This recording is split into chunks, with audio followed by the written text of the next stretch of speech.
mediocre, you know? Like, like just like Hi. Me. mediocre. Now we're like doing it in sync together, like the band, the boy band. That's how I said Hi. Thanks for coming to this episode. it. So we are like right now, while filming this, we are like a week, 2 weeks from release of When I Should Have Stayed. Mhm. When Yeah.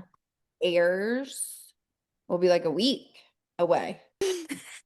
Cross. Okay, so we have decided we want to give a little sneak peek that we have not given of this book, and we are going to read it. So, Okay. Yeah, I'll get started. yeah, let's go. A sneak peek of When I Should Have Stayed. Read by the authors. Okay. Okay. Make sure you get like really get into it. And scene. And scene. Okay. You and I aren't supposed to be apart. We're supposed to be together, and the way that night felt proves it. You're my wife, and I'm your husband. My voice is harsh and soft at the same time, charged with all the feelings I've been trying to keep under control for the past 5 effing years that we've been apart. I'm your husband. I love you. I've always loved you, and I won't ever effing stop. Do you hear me? Not ever. She starts to open her mouth, starts to say something, but I don't want to hear it. Refuse to hear it. So I just kiss her. I press my mouth to hers and kiss my wife.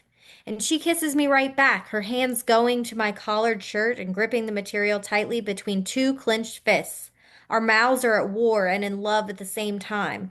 Our lips are harsh but soft, and our tongues move against each other in desperation. But then Josie is pulling away, and when our eyes lock again, hers are wide with shock and anger. Her red lipstick is smeared across her lips, probably smeared across mine too, and she surprises the hell out of me in one fell swoop. She slaps her hand against the side of my face in a quick, brisk movement that causes a deep, stinging ache to form beneath my skin. Damn it, Clay, Josie whisper yells. Her voice is so effing sad and a lone tear slipping from her eyes. You can't fix this. You can't will it away. You can't turn back time.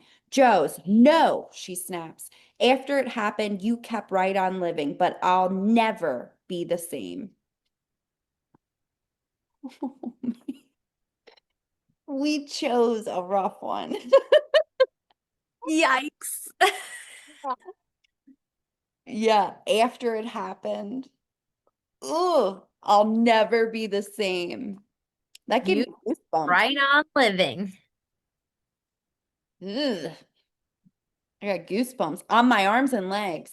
Actually, on my face too. That's when I know something like really gets me. If I can feel goosebumps trying to form on the cheeks of my face, not my ass, just the cheeks. Just just the top cheeks, Yeah, yeah. not the bottom cheeks. Yeah. Like it's been a while since we wrote that book. Oh yeah, yeah, a little bit, but it's still just as powerful. Yeah, and then I just realized that the those sisters, Josie and Nora, are slappers. They're both slappers, evidently.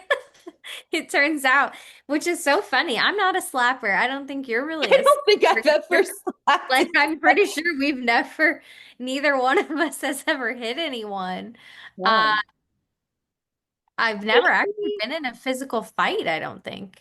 no, maybe there's been times we've both wanted to, and that's how we ended up with two books with sisters that slap. Slap. I don't know. Yeah, 'cause it's not big hitters around here.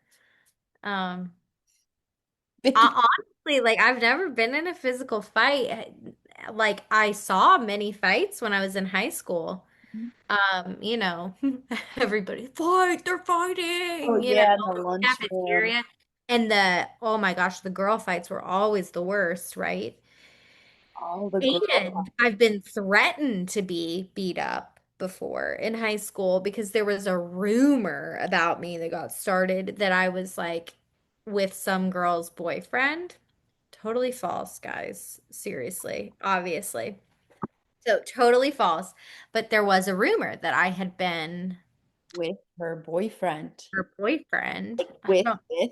Well, at least kissing and stuff. I mean, but like whatever. I have no idea how it got started because there was like literally no truth to it at all. So I don't really, you know how these things are in high school though. But I don't know. Somehow it got started and she was quite a bit pissed, which I mean, I get it. I guess if it were true, you know. And her friends were like a group of fighters. They would like fight people. I Yeah. was not a fighter. But they were like, there was a big threat that like I was gonna get beat up. And one of them even like shoved me in my back at my locker, like walking by, like as like a, whatever Yeah. warning. Yeah. And ironically, the way I ended up not getting beat up is because my ex-boyfriend at the time was friends with one of these girls or something like that, or at least like somewhat friends. And he was older than me. Mm-hmm. And um I like went to him and he's like, I heard this rumor and stuff. And I was like, no way, bro. Like not true. And he knew me well enough to be like, yeah, it didn't sound like something you would do like at all. Yeah. He's like, it just really wasn't tracking. And I was like, yeah, it's not true. I have no idea how it started or whatever. So my ex-boyfriend went to these girls and was like, I don't know what you heard or how you heard it, but like, she didn't do it. Like, she wouldn't have done it. And they didn't beat me up. So the ex-boyfriend stepped in. So you guys were like still kind of friends then. Yeah. Well, man, he was one of my best friends in high school's brother. Oh, Like okay. all the tropes, I guess. I don't know, but. That is all the tropes. And then he stepped in, even though you guys weren't together, and stopped you from getting beat up. He did. He was nice enough to be like, yeah, I did hear this. I didn't sound like you at all. And then I was like, yeah, and they're like saying they're gonna beat the crap out of me. And he was like, I'll handle it. And like he went to them and was like, she didn't do it. And got them off my back. What a good guy. Do you think he was a good guy? He was a very good guy. Yeah, yeah. It just didn't work out between you guys. It just wasn't meant to be romantically between the two of us. Um, but like, What yeah, was his like name? Phil. Phil. Don't we tend to use Phil a lot in our no, that's No, I was gonna say I don't think so. I mean, we have a pig named Phil Moore, but no, yeah, not Phil. no. But he's a good guy, and he's one of my good friends. Is her brother. So yeah, Book boyfriend material. he was a good guy. He's a good guy. I was always really close with their whole family, so makes sense. Yeah. But Oh, Phil. Were you scared? oh yeah, are you kidding? I was not a fighter. I was like, I'll be dead. I will be killed because it was not like, I mean, I was like fairly tough because I had brothers, and you know how like growing up with brothers can be. One, you were an athlete, like a serious gymnast I athlete. was. Yeah. Yes, like I wasn't like physically completely incapable, but No. I am, if you know anything about me, which I mean, you do, and I think some of the readers at least a little bit, but like just to give you an idea, I am the farthest thing you can get from a fighter. I don't like confrontation in any form. So, like, me physically fighting someone is quite funny. So, yeah, I mean, I would have tried to, live and defend myself, and I would have had some physical case capabilities, but like, yeah. Yeah. The one girl who wanted to beat me up was like a strong girl. Like not like a, you know what I mean? We are not in the same. Not like a dainty lady where we were Yeah. gonna be like like she would have tried to kill me. She was probably known for. Uh-huh. Yeah. So yeah, I was definitely scared. I wasn't a fighter. I had a similar situation when it was eighth grade, so right before high school. And I diffused the situation myself. A Okay. boy, see, this is the opposite of a of book boyfriend material.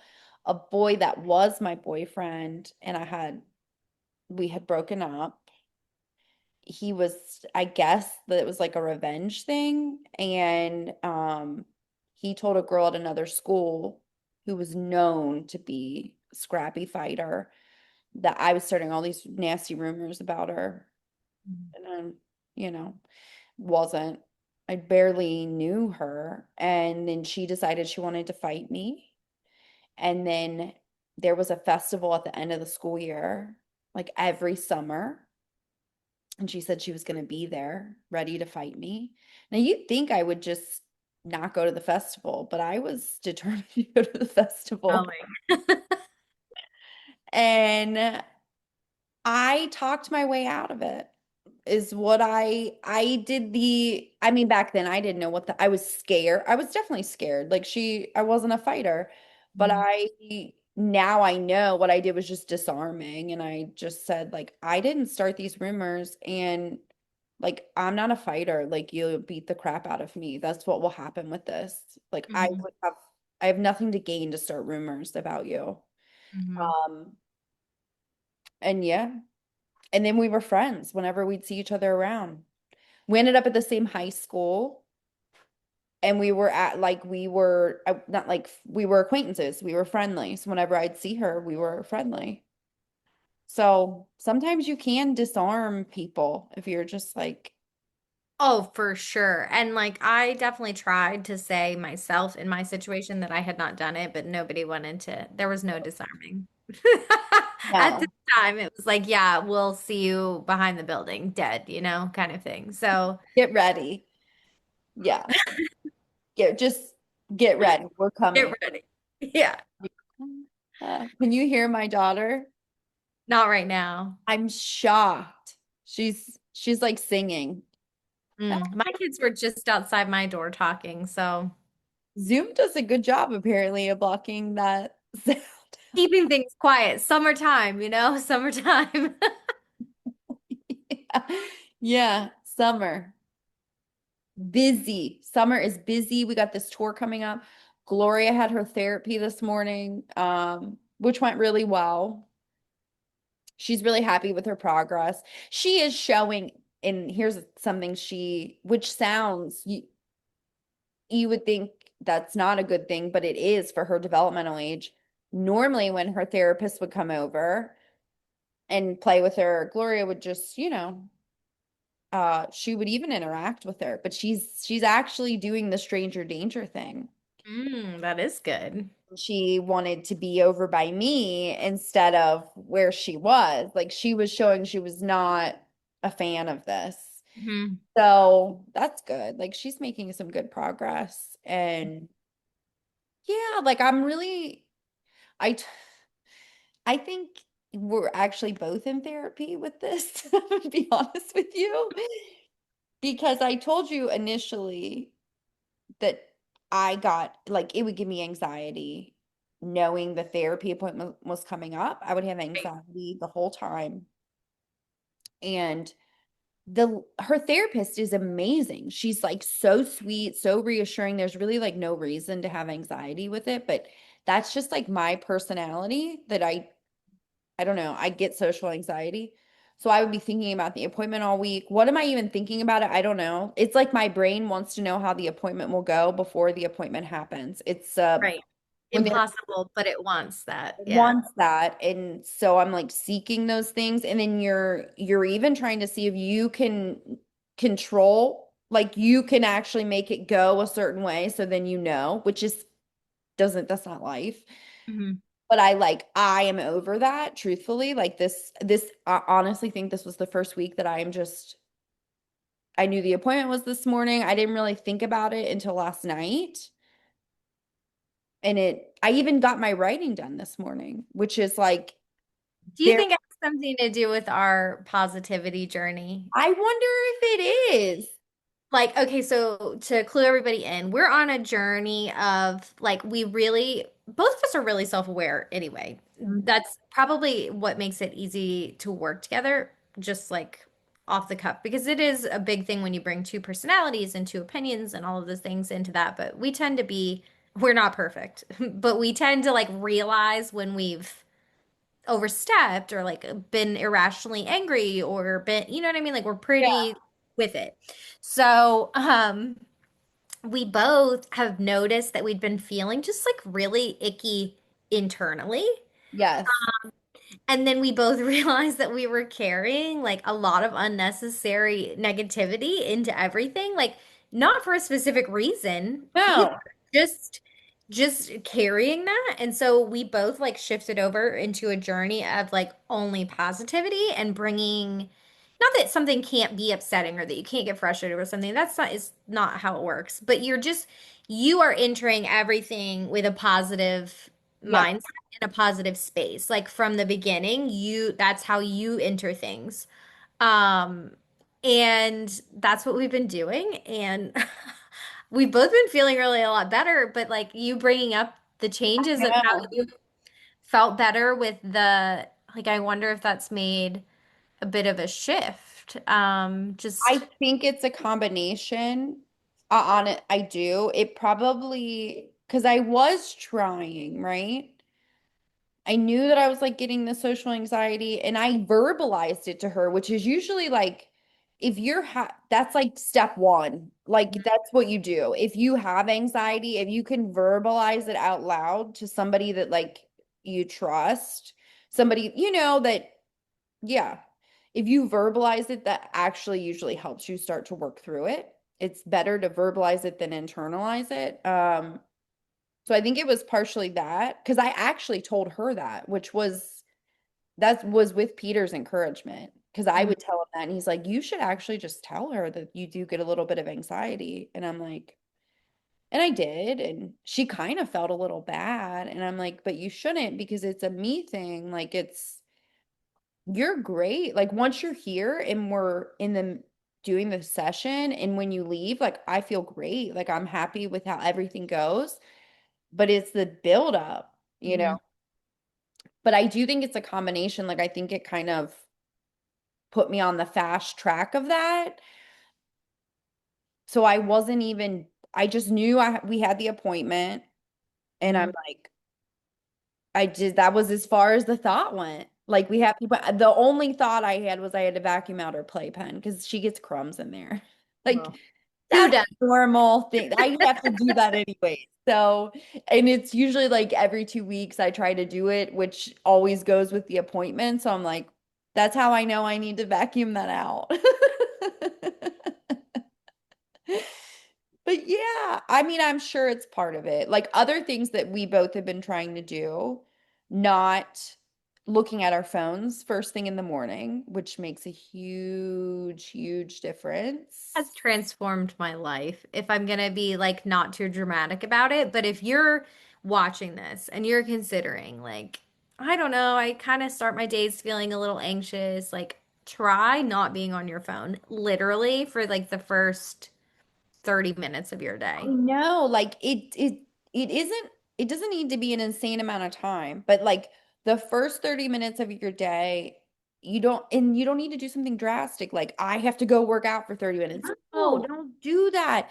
Make sit it in a peace, coffee. make coffee. Yeah, like literally. So what I've been doing, what my routine is, if you're looking for just like something that you could kind of copy, otherwise, just do your own thing. But I get up, I don't go on my phone, which normally I would have been on my phone already checking my email like right away. And I wouldn't have answered those emails. I would have just carried the debt of that I have to answer those emails, No. You carry that with you till you get to the emails, which is like why which is are we crazy. doing this? Yeah, in that like it was literally messing with our Mm-hmm. mental health without us even realizing, like No. honestly. So I don't touch my phone. I get up, I put coffee on, and then I go outside personally, this is what I do. I go outside on my front porch with my water Hmm. and a journal, and I just sit in silence, but like on my front porch, the birds are chirping like it's morning, it's whatever. I intentionally drink some water because that's also pretty good for you. Yeah. I intentionally drink some water. I sit on my porch, and then now I get my journal out and I do some gratitude and like manifestation journaling, which is like sounds a little woo-woo until you start doing it, but it's great. It is Um, great. I started that today, the journaling, because you had sent me a screenshot of what you did. I mean, the nice thing with us, how we work, is like a lot of our career goals, they're all the career goals are the same. Mhm. And I mean, we are different personalities, but we tend to have the same outlook in life and like what we're wanting out of life. So yeah, a lot of the stuff that I'm like, yeah, that's pretty much that's on the path of what I would put. Though Yeah, I did mine in my own way. yeah. Like when you're writing a gratitude journal or a manifestation journal, there's lots of schools of thought on that. But generally, what you're trying to do is convey a positive thought about yourself or something that you're wanting to achieve, and you're writing it in a way of like, I will or I do. That's one school I of thought. am. Yeah, it's like I you're kind of writing in the present, even if it's something that you're trying to attain, you're writing it like you have it, or like you've done it, or like you're doing it. Yes. Hmm. So it's thought that with repetition that you're kind of teaching your mind to think in that way. And I do think it works because our inner voices tend to be very critical of ourselves. And I think that's a lot of people.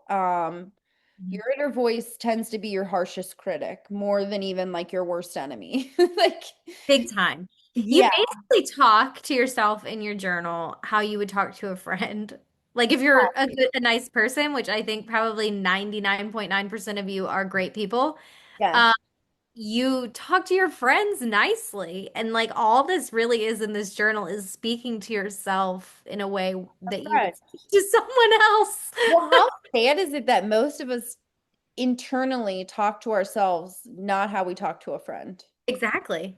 which is so, I don't know, so wild. So when you try to become more self-aware, you start to realize how many things you are not actually aware of. And you are always surprised with new things almost daily of things that you're not aware of. You will never probably be, you can't be 100% self-aware.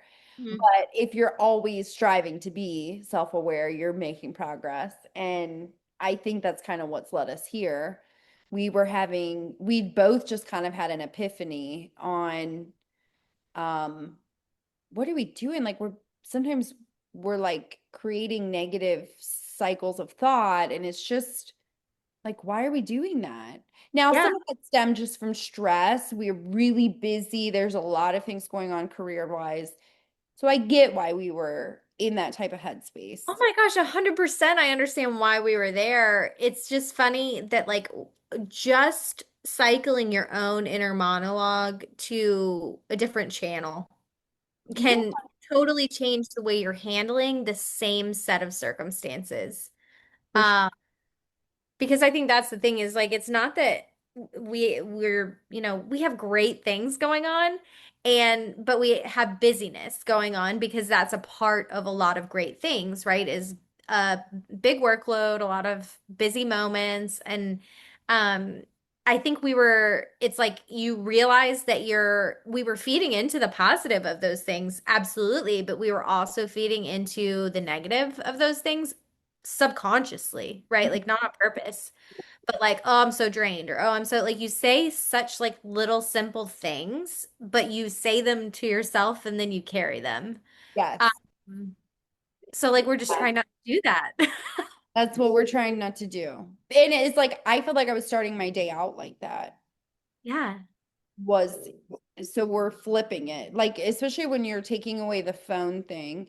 whether you're like scrolling through social media. Like, yes, it's smart to be informed on things that are going on in your world, in your communities, of course.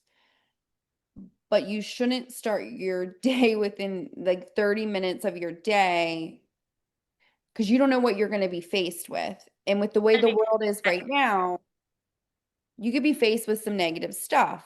and So, it could set your tone in a way that's not helpful to you. no, Not just like your personal, but just in general. So say like the negative space that's going on in the world is something that's like personal to you and you want to make a difference in it, and that's where you're like, well, I want to be informed.